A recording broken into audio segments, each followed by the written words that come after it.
We get we fine beach.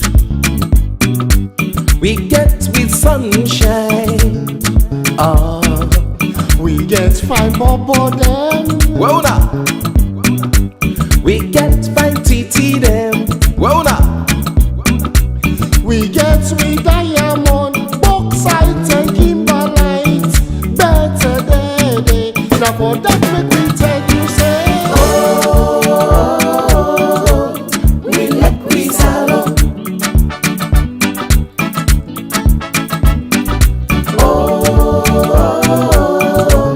We like we salon. Mama salon, we like you. Good afternoon, ladies and gentlemen. I am privileged to go behind the scene of Sierra Leone hitmaker Nashito Kulala. Get in here. Come on with me. Come on.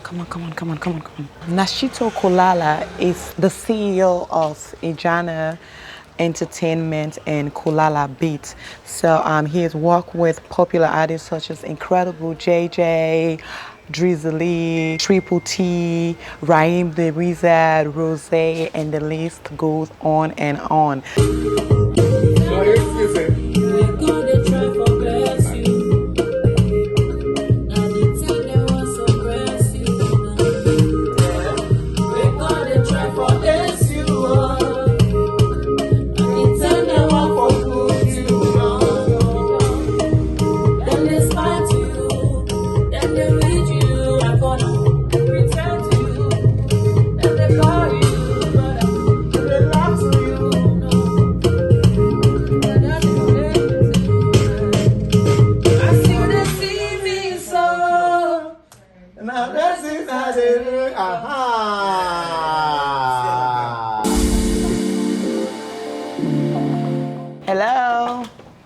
Hello. Hi, Nashito. Hello. Now, I like to hug. Welcome. How are you? Oh my God, nice to meet you again. I feel like I haven't seen you in a while, but I love the space. Thank you very much. It's beautiful. So this is where the magic happens. Well, as you can see, Give me a tour. I'm excited for this. Let's see. Well, so basically this is where we do most of the digital production. And then on that side, that room is where we do acoustic recording, because some artists and they prefer for record with band and prefer for record live music. Oh, okay. So here we have every acoustic Hello, instrument. hi, how are you? How you doing, everybody? That's one of my artists. Is a multi instrumentalist and also a vocalist. Yes, right. Nice. So as you can see, we have the 7 drums, we have congas. So wait, make us see. I can. Yep. Okay. I can do something, Nash. This is beautiful. Yeah, we're trying. This is beautiful. So what's in this young man they do now? Yeah, well, he's just basically composing some. Yeah, okay. Writing songs and stuff. Lovely. This is beautiful. So this is the studio itself.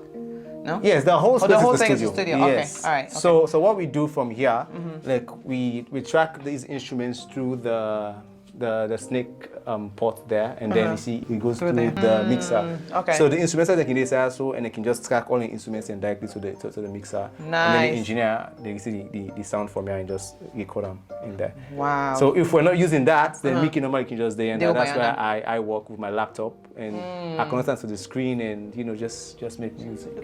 Do the magic. You're welcome. Do the Kulala beats. You're welcome. You're most guys, like I said, this is not the beatsman for music business, okay? And please make yourself comfortable. Oh, thank you. But I love this right here. Well, yeah. Well. So tell me a little bit about this. I know, say you're a very religious person. Well, but it is what it is. At the end of the day, it's about knowing that the source is the ultimate, the supreme being. And, God has just basically been my helper in everything I've done. So when I started the studio, it's like, this will just be a reminder of no matter how big the music takes me to, but, I've always remembered that, God comes first before myself and the time that I have, because it came from Him. So I always seek Him first, and then, everything else follows. Love it. And I like this design too. I like the African theme to it.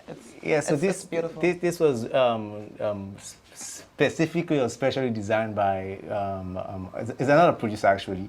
It's called Wise Beats. Yeah, Okay, so big he up came. Wise. Yeah, he came at a time when we were actually setting up the studio. It was like, yeah, I want you to do your acoustic design differently because we're also trying to keep that African, kind of, not too westernized also now because also not look westernized there. Of but course. use the local, material for cover the acoustic. It's beautiful. I think it blends well with everything in here. Lovely. Yeah.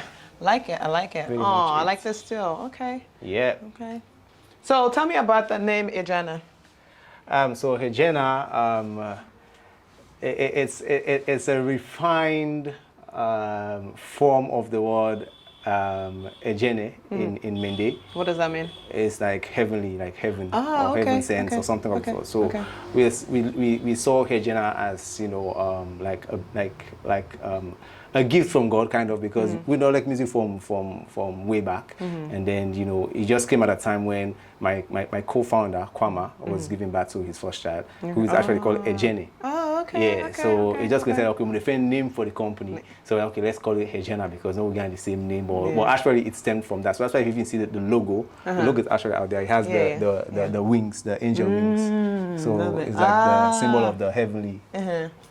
Love it, love it, love it. I love everything about this studio. Love it, love it. All right. So, Mr. Kulala, I wanted to kind of give people a behind the scene of the work that actually goes into the music, because a lot of time what we say is like the front end stuff. Right. So like when the music is done, we enjoy, we want dance and all the kind of stuff. So my mission here is to give people like a taste of, what it's like all the work that goes into, creating this beautiful melody or sound, or however you call them, where we they listen to.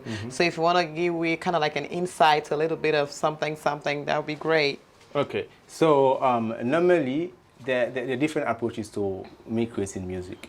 There are times when I come to the studio and I have a vibe or an idea, from what I really want to create. Sometimes I invite the artist to the studio and we actually create ideas from, what they also vision in terms of what sounds and what kind of message they want to, bring into the music. So like, for example, what he's doing right now, sometimes, because he's a very great keyboard player. Okay. So I normally give him the keyboard and he vibes to tunes and then creates some catchy lyrics, and then we just build it from there, and then we get into the main workstation where we start creating like drums and doing like vocals and just having every other thing coming on top of the other, because music is like layers. Okay. It's just layers of different elements. You have like the kick drum, you have the snare drum. See, we don't know that. All we hear is the sweet It's the music.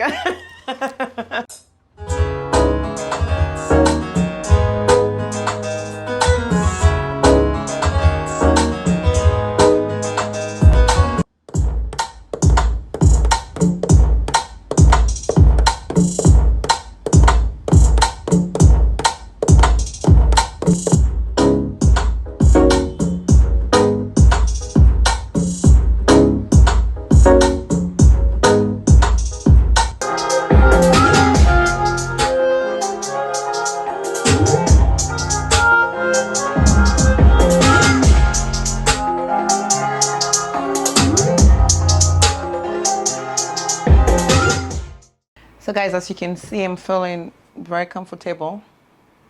That's kind of like the lounge chair, and I've made myself at home.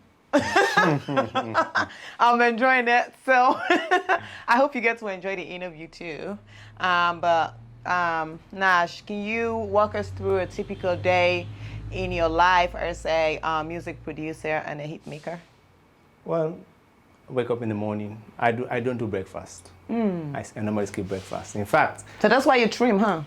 I guess. Part of it. Now, I think at some points it's because of it's just been my dedication, and it became a bad habit actually. So in fact, in the studio, my artists call me the monk. Because I'm saying I don't eat and drink. Like when I'm just there, I'm just Business. into the music. I'm Wow. just there. So normally, like I said, I wake up in the morning. I don't do breakfast. I come to the office. I have my morning devotion that I do with my staff, because again, like I tell you earlier, I always try to put God first before I do anything I get for doing. So I normally have prayers with them, and then I get into the studio and I have my sessions booked for the whole week. So I work from 10 a.m. to 6 p.m. So it's one session after the other, after the other, after the other till 6 p.m. Wow. And then Back to back. Yeah, back to back. That's intense.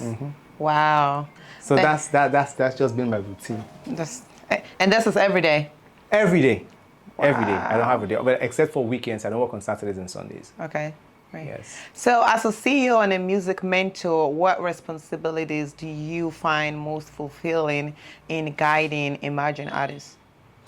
Well, the most fulfilling for me is actually seeing them grow, because our main focus, especially with Haja Entertainment, is more on bringing up fresh and raw uncut talents, and seeing them go through that phase of not knowing anything and then learning how to record music, seeing them grow into releasing songs, Right. Seeing them perform on stages and stuff like that, it's fulfilling, because especially like as a CEO, I have so much work to do from top to bottom, because I also double as the executive producer of the company.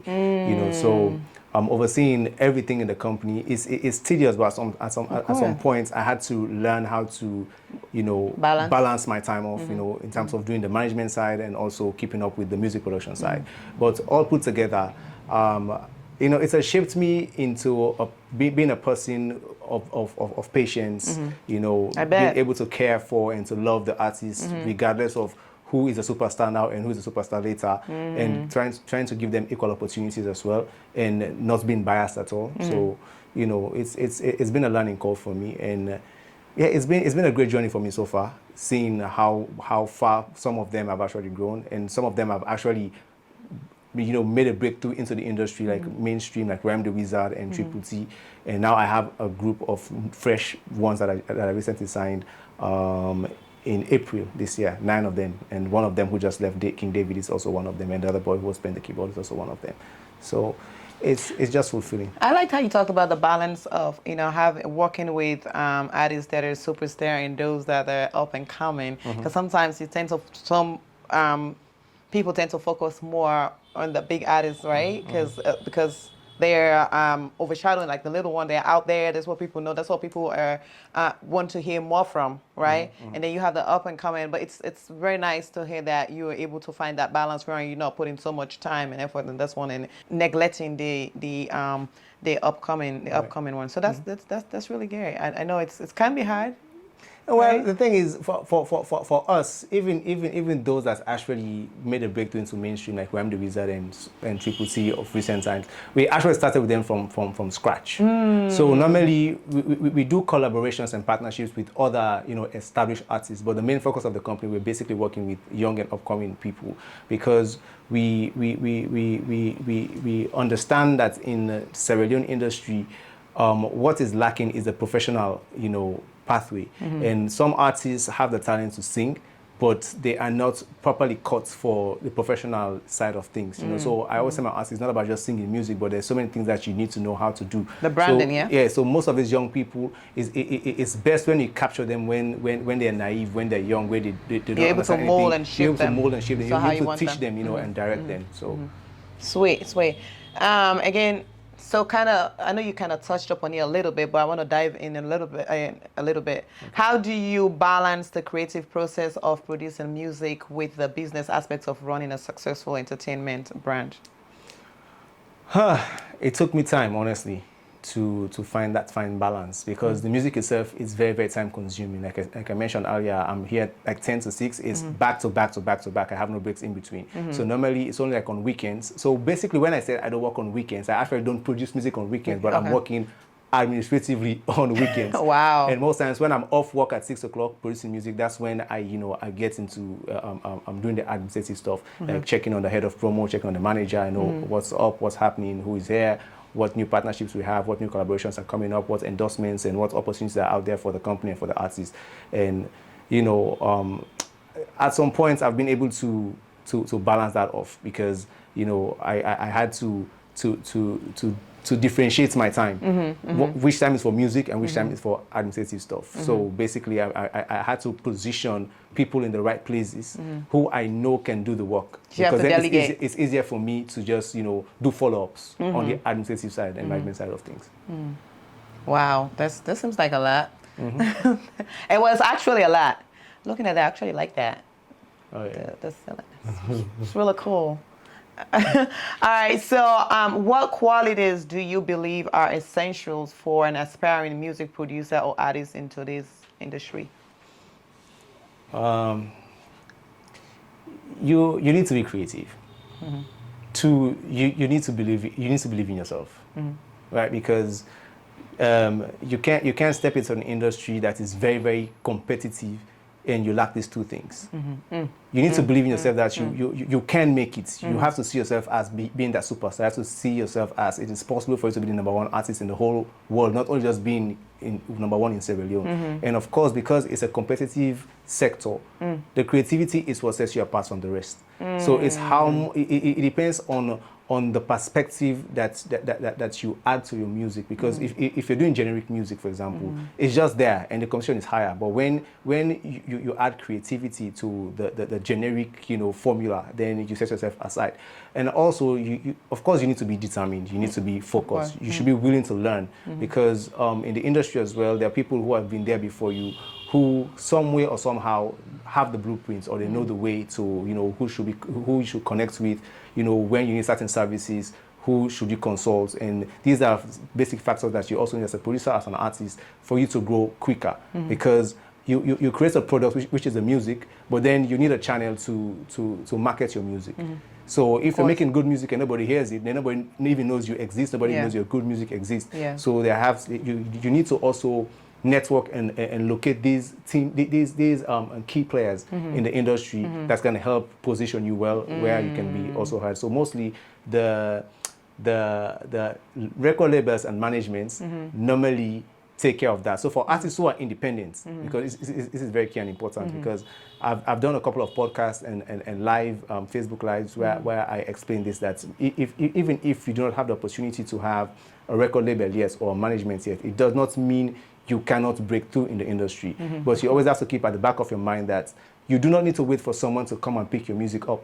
You need to take your music to the people. You need to see yourself as a brand. You need to develop yourself as a brand, and be confident in yourself that I have something that is worth someone listening and listening to. And you have to move with your stuff. So over time, I realized that most people who I ended up working with, they found me. I didn't basically find them, because okay, there's a man called Nashito Kulala. He's a music producer. He's been here for a long time. He has so much experience. So if I need guide, or if I'm doing music right now, I need someone to critique my music. I need to find this person. So they come and they meet me. So I think this is what most of these people need to have at the back of their mind. Whether you're an upcoming producer or an upcoming artist, you need to be creative. You need to believe in yourself. You need to be determined. You need to be focused, and just have the right team of people around you. Smart move, guys. He's giving you all the tips, so for free. That part. So Nash, as you're speaking, I'm just like, I'm just trying to play everything in my head, and I see the passion. Where do you get your motivation from? Primarily, my motivation comes from my purpose. Okay. Because when initially I was producing music, it was all about the feel good part of the music that kept me going. Oh, I love music. I always want to make music. Or I created this music. But it came to a time when that changed, because then I realized that people were now looking up to me. There are people who somewhat depended on me, kind of, not holistically, but if I for breakthrough in this industry, I need for work with Nash, or I need Nash for guide me, I need Nash for manage me, I need Nash. I just need you to just mentor me, you know. So then I realized that there was more to my existence as a producer than just making the music. So my purpose has actually been my main source of motivation, because then I realized that there's so much people that are looking up to me, who are looking forward to my influence to also help shape them, because some of these people, they've never had the opportunity to meet people who know and who are willing to make time to teach them, who are willing to guide them, who are willing to, move them forward. So then I realized that, okay, I know I'm making music, but at the same time, if these other people are out there perishing, then I don't want to hold myself accountable that, I was there and they were looking up to me and I failed them just because I'm so busy in my own head that, I want to be the first producer for go Grammy, I for police the first music for go Billboard, and I didn't just want to be in my own head. So for you, it's not so much the business as part of it. You want to feel fulfilled. Yes. Yes, love it. Most definitely. Of course, because I believe that the business will only be fruitful when you have the right people doing the right thing. Right, of course. Love it, love it, love it. So can you share a memorable experience or project that had a significant impact on your career and the artists you've worked with? Okay, I think this has been the same answer for every time I've asked this question. It's been the same. It's okay. It's been the same answer, right? It's the same formula, you know. Yeah. So actually, I always mention Cardinero because he was the very first artist that actually gave me the opportunity to flow into the mainstream. Because before I met him, or before we actually worked on our very first project, I was basically learning how to produce music. I was then not even a producer yet. I was still, figuring my way out the career itself. And then I met with him, and then it was on the Once a Side Stone project. And interestingly, it was the very last song that made it to the album that he was releasing in that particular project. Wow.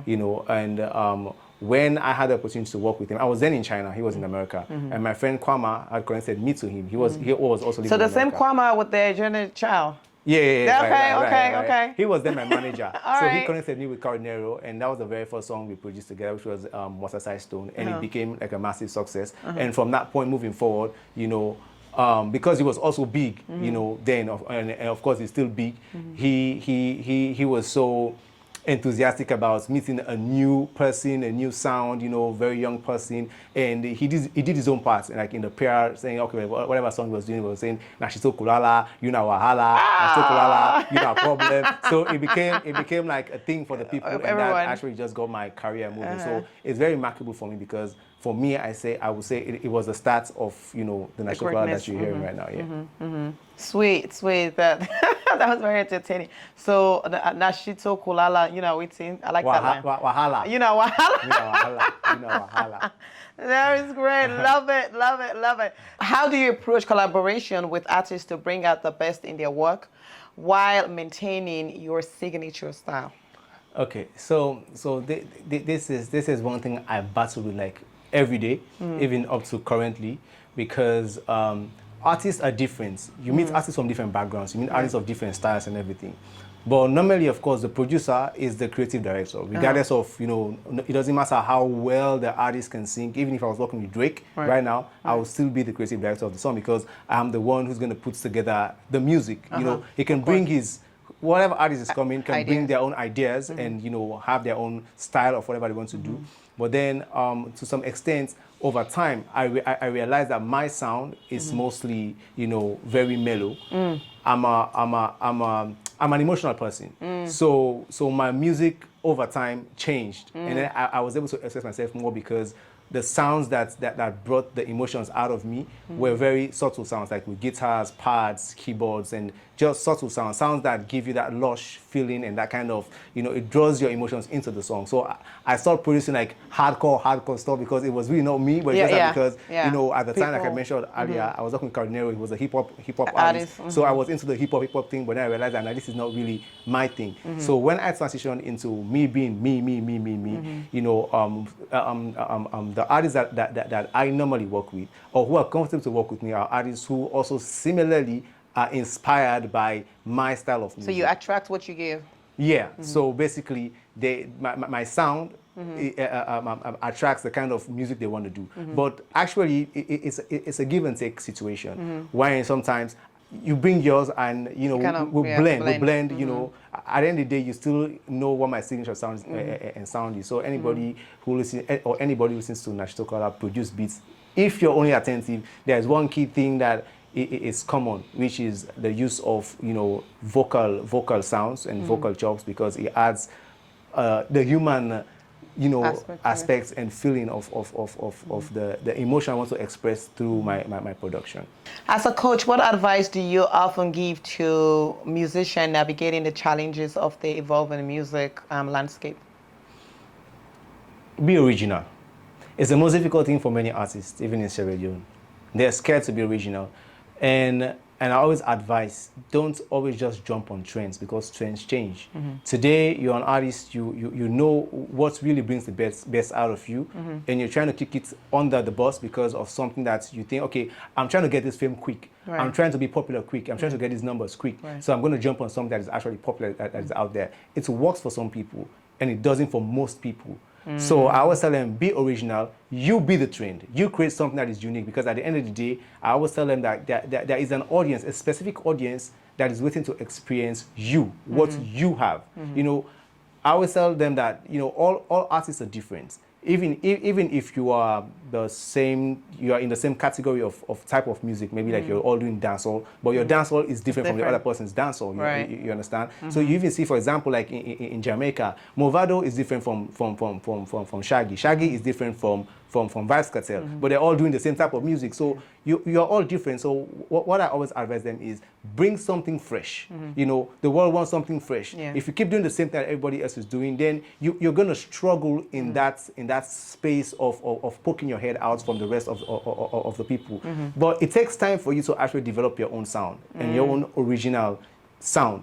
But it's part of your creative responsibility as an artist to make sure that this thing that I have to put it in a way that people will appreciate it. I have to put it in a format that people will accept it and people will enjoy it. Because that is what kind of like sets you apart.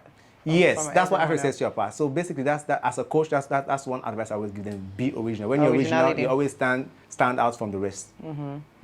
So it doesn't mean not necessarily going with a trend, but just, you know, finding your own voice. Not necessarily your voice, but your own. Your own niche or your own sound. Your niche. Yeah.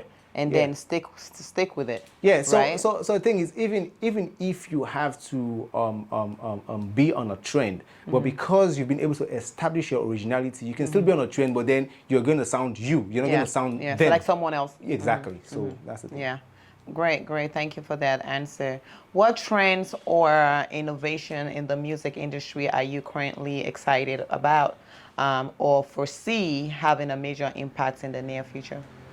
Well, I'll say over the past 2 years, we've seen some little form of revolution in our music through what Drizzlick is doing, through what Incredible JJ is doing, through what Fantasy Wiz is doing, through what what's the other guy's name called? Collabo is doing. Because then now we're beginning to see Sierra Leonean artists, and also Famous and Ackman. We're beginning to see Sierra Leonean artists who are beginning to add value to what we actually have in our culture. You know, so I believe Sierra Leone has an untapped sound, and I'm sure when we eventually package and actually market that sound, it's actually going to have like a very big demand. Let me take a guess. Are you talking about like the boo-boo-ish kind Everything that we have, it's here. We appreciate it here. Yeah. But we are not confident in the sound to market it, to export it out, you know. So just earlier, I was on a podcast with Vicky Remo, and we were actually talking about the same and stuff. So I believe what we actually have is unique enough. But what I will also encourage, because, you know, music has different forms of expression, and music as well has different elements. So if we're trying to bring a blend of, you know, the Western music into the African music, also the salon music, typical salon music, fine. We can keep the instrumentation all Western. That's not a problem. But then there should be an identity of salon in it. Maybe let's say you sing pan Creole, or let's say you blend Creole and English, or Mende and Timini, or Timini and something, or you do a blend of instrumentation, vocals, lyrics, and everything. Just sell the whole culture of salon. So I'm actually beginning to see that happening small. But I believe if there is more of that coming in, then I think that's going to be the future for salon, and that's going to actually put us in a very good space in the global scene, because, you know, the music scene is also getting exhausted. Because imagine when Amapiano came out,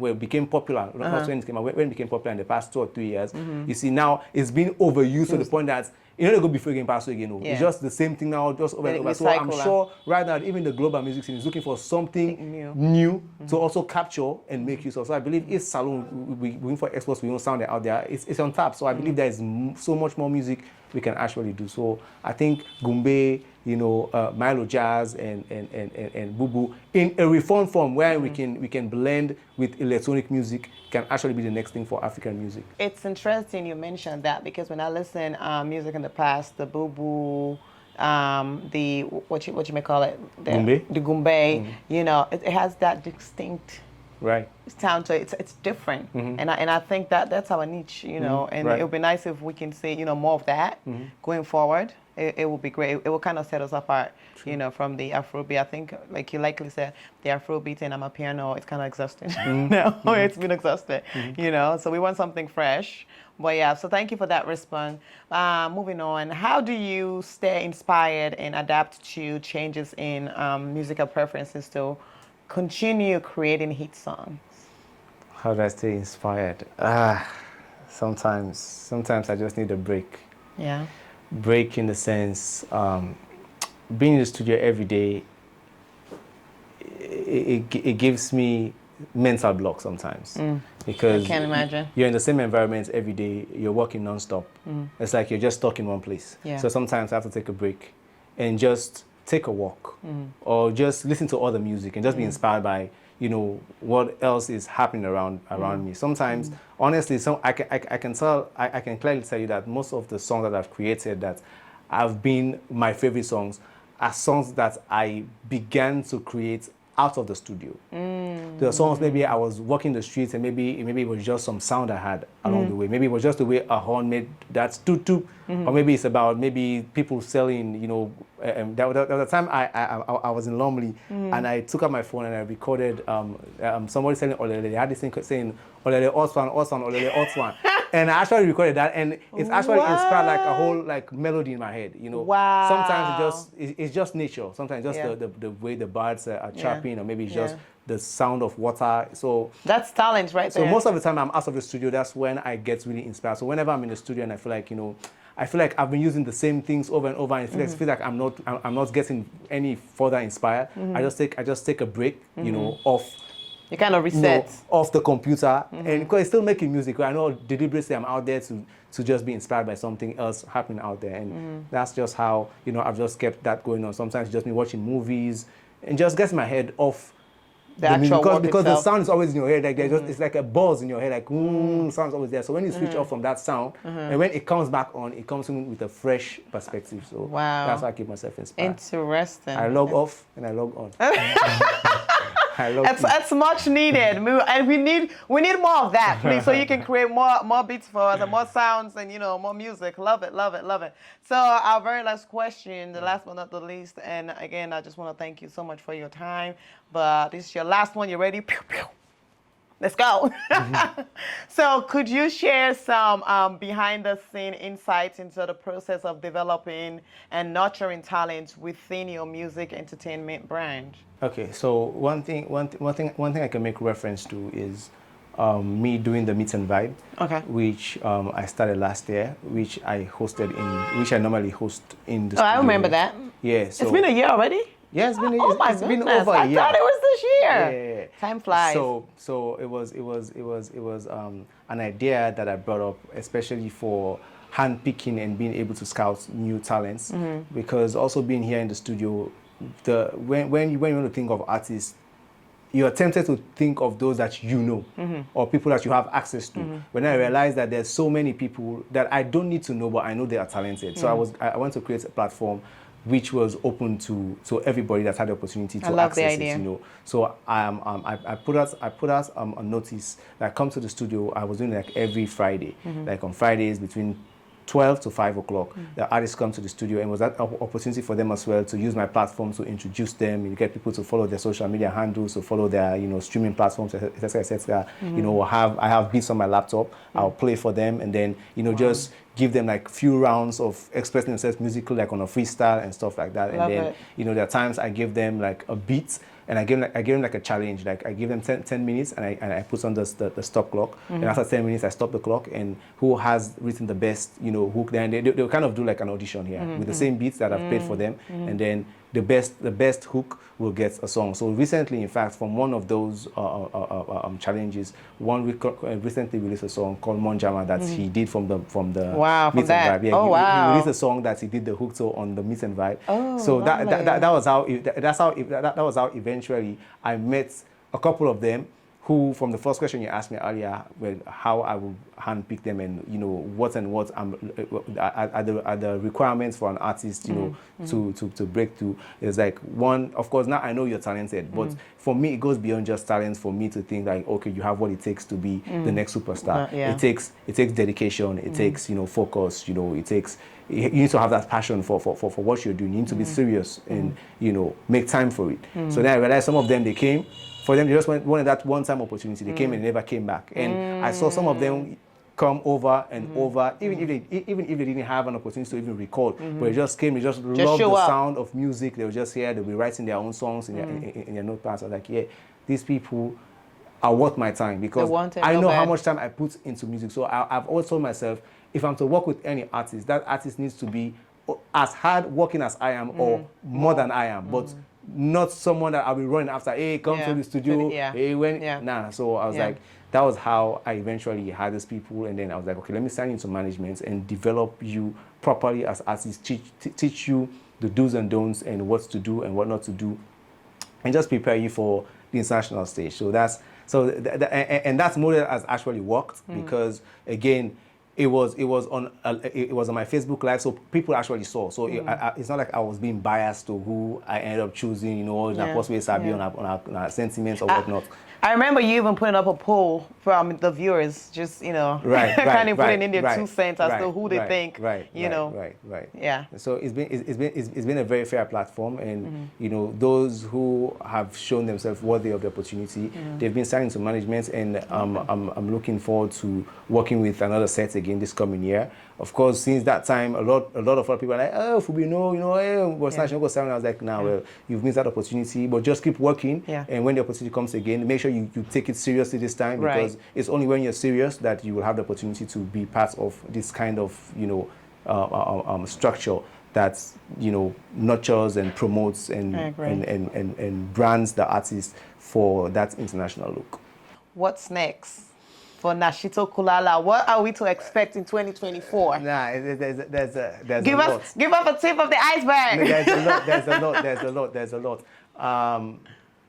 So in 2024, we expecting the very first salon created plugin for music production with salon sounds, which is being done by Solo's Beats, because this was an idea I had in China, but of course I didn't have like the skill set to do this, but he is that kind of producer who is having hands-on with local utensils, with cups, spoons, basketball, 5-gallon rubber. He makes sounds with that. So I was like, you're the right person who I will pitch this to. But of course, initially when I told him, I was like, go do. It took 2 years. And then just one day in this year, he called me one day. He said, Nash, this thing I actually dream. Really? I'm really ready now. I'm like, oh, thank you. Someone is ready to move with this vision. Then now he's currently working on it. He's also now Salon as well in 2024 will also have like our own genre of music. You know, as we get like a piano, Afrobeat, hip hop. Now we'll get to Salon genre, which we're calling Titimba. Titimba. Titimba. Okay, why? Well, what's that the name stem from? Because you know I'm in Queens, I have to ask that. Titimba, guys. No, well, no worry. We'll have a get for dance to the Titimba. We'll have a separate interview for that. Everything is ready. So that is one of many. Then, secondly, we are also expecting to have a salon music music store. Okay. Online digital store. Online, okay. You know, because, it's about time. Yeah, because now we've seen a couple of streaming platforms have been coming on board. In fact, I was an ambassador to one, which was called Audiofika. But then Salon Noge, we own music store, because now we really sell music again by cassette or by CD. You know, where now we realize that most people, or most of the platforms that sell music online, we local